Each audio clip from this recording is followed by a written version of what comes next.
So again, in the previous video, I was trying to explain how you get these lightning paths to occur. So again, these high-speed electrons are basically bouncing and moving around, causing the streamer. So the leading electron is going to cause this charge, and is going to cause this stream path that is going to have steps, as you see for most lightning, right? So the leading charge is going to go through the stream, and then you're going to have a return stroke. So that path is going to be pretty much complete, full of this electron charging ability, and you're going to get electricity, basically. So lightning strikes usually, wow. Yeah, sorry. That's kind of weird. Anyways, lightning strike does change. And it depends again where you are and what conditions you're exposed to.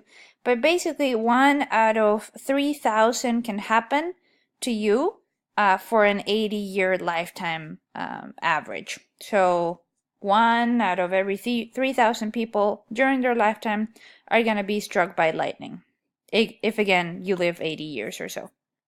So although those seem like very low possibilities for you to get struck by lightning, it still kills about 100 people in the US every year, and it injures 300 of them.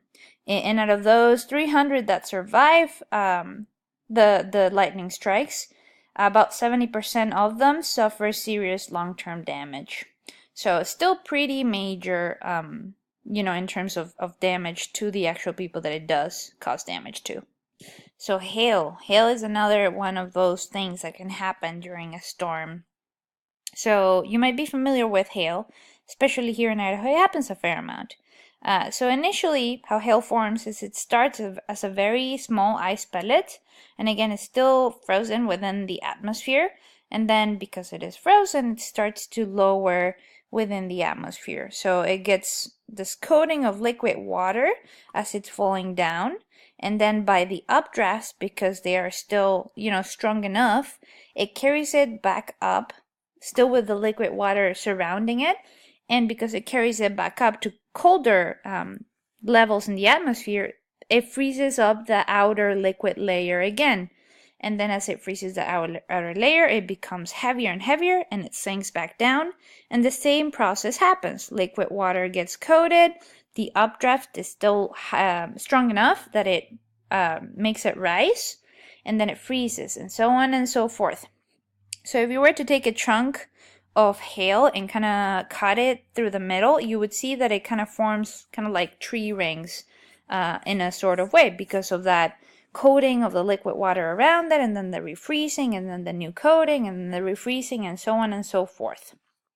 So the largest hailstorm recorded in the US, it was in Aurora in Nebraska in June of 2003. So they had hails that were of the size of 18 centimeters in diameter, which is huge. How much is that? It's close to 8 inches in diameter. So pretty much the size of a volleyball. So they weren't just huge, but they also fell at speeds of 160 kilometers per hour. So they caused a lot of damage. Most of this damage, again, is property damage. There's not as much, death or injury impacts from hailstorms. Most of it is property damage. But in the US, about $1 billion every year is spent to recover from hailstorms. So that's quite a bit from just hailstorms. It is very common in the Great Plains to get hailstorms, which is partly why you got it in Nebraska. And it is especially common in the border between Colorado and Wyoming, and also near Calgary, Alberta, for example. It also happens internationally in India, in Bangladesh, in Australia, and in Kenya. Those are common places where you're going to get this. I have a story when I went to Bozeman, Montana, which is where I did my undergraduate at Montana State University. Right before I got there, they had a pretty massive hailstorm of hail sizes close to the ones that you're seeing in the picture there to your right.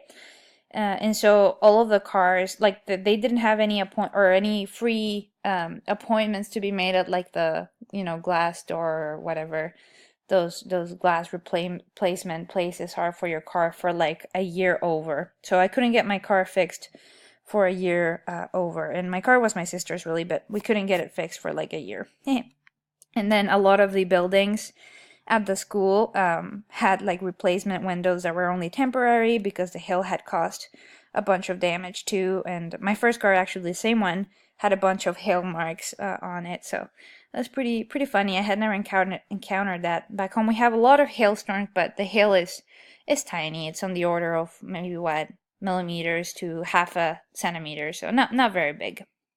Okay, now tornadoes, which is probably one of the coolest type of severe weather from this lecture.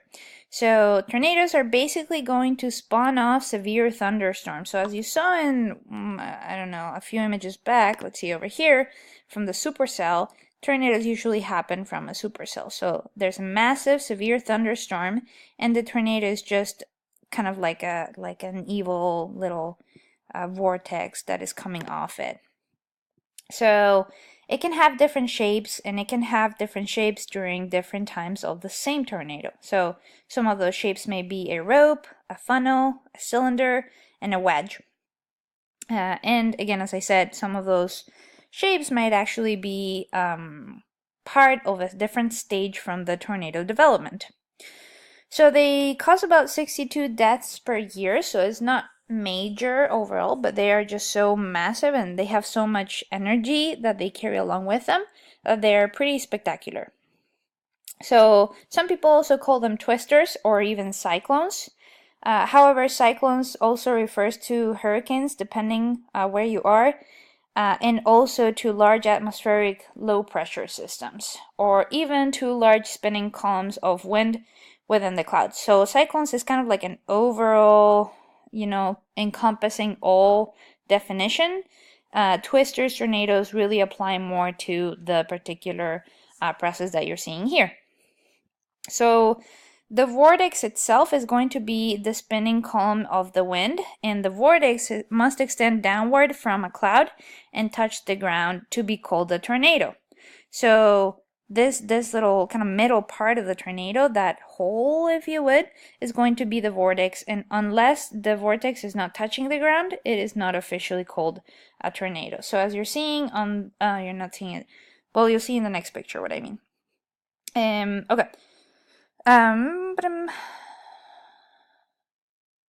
Okay, so the first stage of a tornado development is going to be the funnel cloud, and it does not touch the ground. So let me go to it real fast. So this would be kind of like the first stage of a tornado when you have a funnel cloud, okay? All right, and then some of the newly developed tornadoes is kind of hard to see whether they are tornadoes or not, unless they contain a lot of water vapor, right? And then once they actually touch ground and start to pick up debris or dust, is when you start to see them more clearly so, because they tend to be darker due to the debris that is spinning around with them, and because of the added moisture or water vapor that is incorporated at the lower levels of the atmosphere. So overall, why tornadoes form is not completely understood by meteorologists. They're not sure, but they do know that they go through different stages, as I said before. They do know how it forms, and so they form due to a large difference in the atmospheric pressure over a short distance. So that is to say that they usually form off severe thunderstorms like the supercell storms, right? So,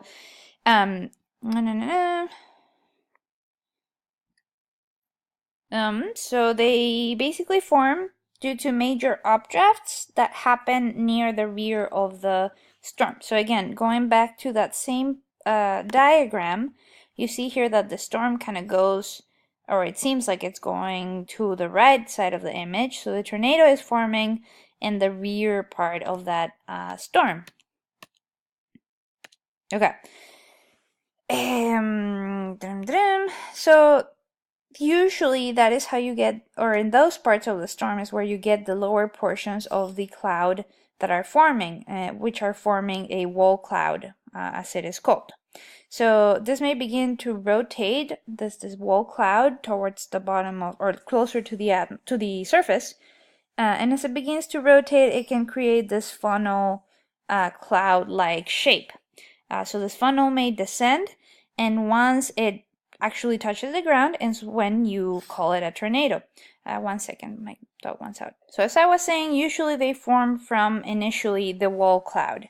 However, not all of the wall clouds that happen in a supercell end up causing a tornado, as you might have expected. And not all tornadoes can happen through wall cloud initially being, the beginning of it.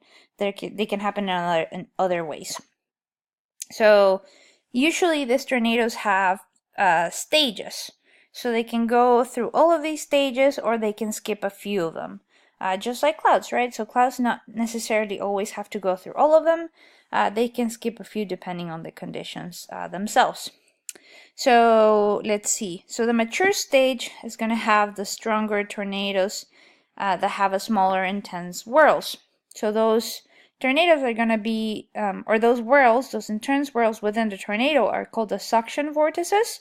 And those tend to be the vortices where you get, objects of a greater size to be picked up and whirled around. So as you might have known, they usually happen in the middle of the tornado itself. And they are responsible for the greatest amount of damage if they were to be touching ground. Or they should be touching ground, I guess.